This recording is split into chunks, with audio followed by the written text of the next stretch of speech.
needs to run through this review process.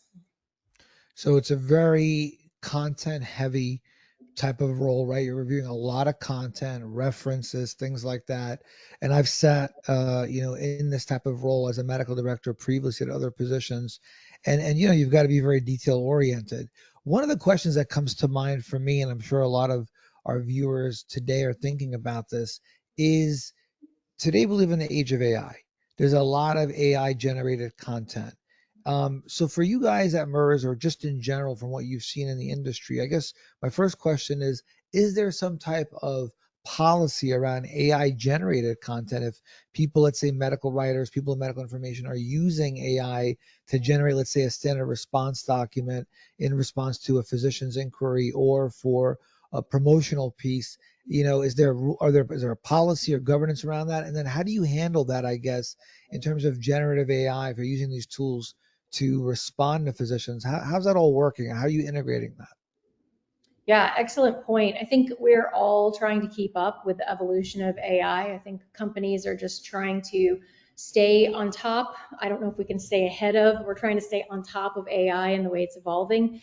Currently, we have the bare minimum of anything that's using generative AI has to be labeled that it's using generative AI so that you Uh, understand what you're dealing with and you're viewing it through the lens of, okay, this is generative AI. There's the potential for a hallucination or there's the potential for a misrepresentation unintentionally of fact. So everything that uses generative AI has to be labeled and should be. We have guidelines that we're still working on refining as AI rockets forward, and we're trying to stay with it. We also have a standard rule that everything has to be vetted by human eyes before it can finally be produced by the company. So even if there's generative AI involved, it's at the earlier stages. We're not producing any documents to HCPs through PRC that are not humanized. And as a sidebar on the medical information side, responding to HCPs through standard response letters or anything like that, we are also insisting on a set of human eyes to vet anything that is generated by AI within the internal system before it goes to the HCP.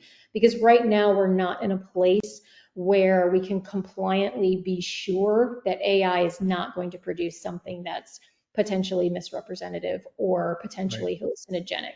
So Yeah. we sort of have those two checks and balances. It has to be identified that AI generation was involved in the making, and then there has to be a human set of eyes vetting either medical information responses that are going out through my medical information system or anything going through the PRC system. And we're still working on refining that. I think all companies are.